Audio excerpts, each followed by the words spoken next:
are Miami Heat fans thinking that I don't know basketball? I have people in my comments, Kelel Ware and Bam Adebayo, they can't start together because we don't have a backup big. That's not my problem. That's the Miami Heat's fault. If you're telling me that they cut Precious Achiuwa and they were fine going into the season without him or any other replacement big, they went into the season thinking that Bam, Kelel Ware, and Jovic was going to be enough, then they need to make it enough. And just because they start the game together, I'm not saying they have to play the whole game together consistently on the floor. But you're telling me that Kelel Ware has an insane November where he has 20 and 18, 20 and 16, 20 and 14, 16 and 14, 15 and 13, 14 and 20, and he's not going to start, and this Miami Heat team has a bad rebounding problem? We're small, we're constantly giving up second chance points? I don't understand this. Kelel Ware has put up 20 and 16 and 29.3 minutes in his previous 3 starts. Since being moved to the bench, he's averaging 11.5 points per game and 8 rebounds per game in 24 minutes. You have a bunch of guys that are under 25 years old. You have to unleash them. I understand what you guys are saying. We don't have a backup big. That's not our problem. The Miami Heat need to figure out their rotations, which, guys, we have to also be patient. Be patient with Eric Spoelstra. The guys are finally back. And what I mean by the guys is everyone's fully healthy. Tyler, Powell, Wiggins, and Bam. We've only seen them together twice.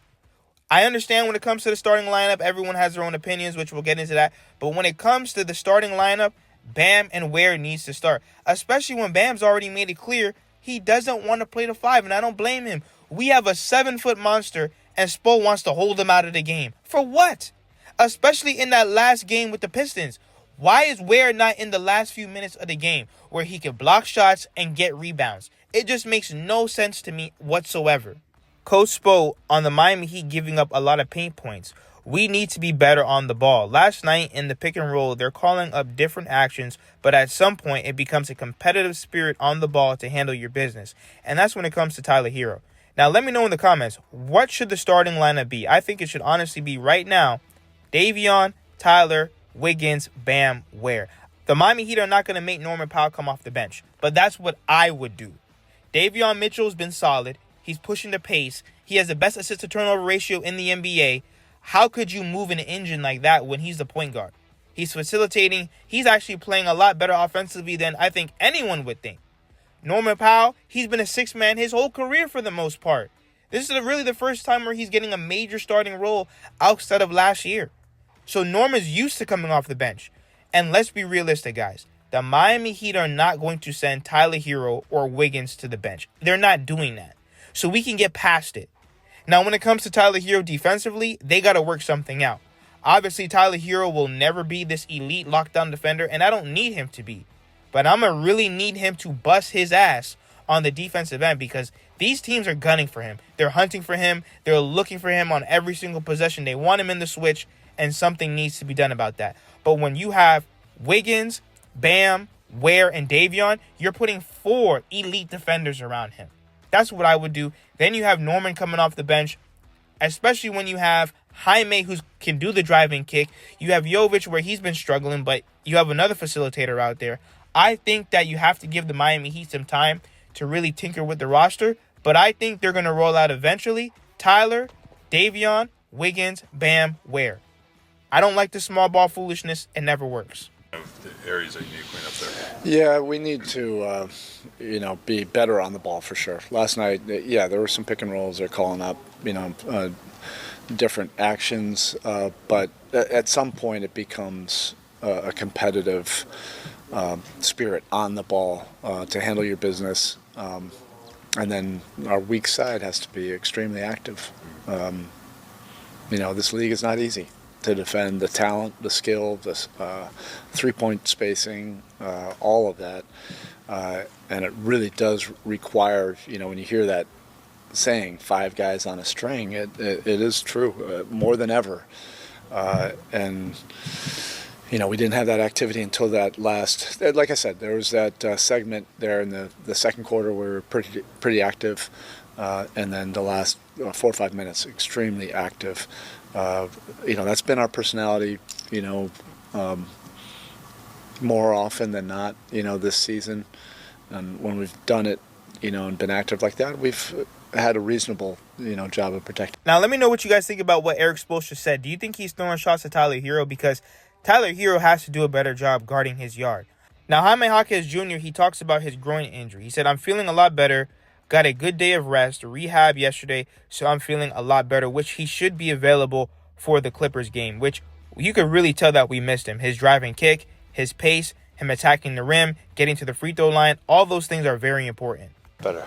Feeling a lot better. Good day of rest, some rehab yesterday. Feeling a lot better. Was it concerning? I know obviously you dealt with growing issues in the past. This one feel a little different, less significant, and what was the concern about one first? Yeah, definitely less significant. It was bothering me the game before, the Milwaukee game, in the Milwaukee game. When I was going up, I got fouled, I think, by Bobby Portis. Went into him, felt a little pull in my groin, so just a little, take extra precautions.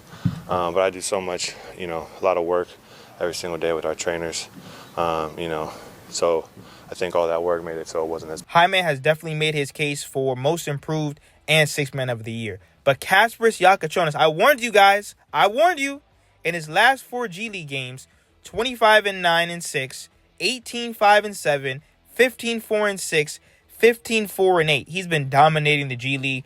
I'm actually happy because I know a lot of people were concerned about the turnovers, but as you guys can see, 3-2-3-1. Remember, he's a point guard. He's facilitating. The whole offense is almost on him. And remember, since was supposed to be this former lottery pick, a lot of the pressure and buildup is going to be on him. So we have to, once again, be patient. Remember, we have a lot of young guys, whether it's in the G League, whether it's on our current team, with Jaime, Jovic, Kelel Ware, they're all going to make mistakes. And it's okay. As long as they're continuing to improve, we have enough veterans. The East is weak. And I honestly think that we can get to the Eastern Conference Finals. But Kasparas Yakachonis, I am waiting for them to call him up. Like I said, I know it was an extremely small sample size. But what I saw in that preseason game with him and Kelel Ware, with that two-man duo, the fact that we found an elite playmaker and defensive-minded point guard, and his offense continues to improve, his three-point shot continues to improve. I love Davion. I think he's a dog. I love Drew Smith and what he's doing, especially defensively. But I would love to see Kasparas in this new Miami Heat offense. I definitely agree with you guys. Tyler Herro's defense has been atrocious, and he needs to be better defensively. But once again, if we're going to talk basketball, we need to be realistic.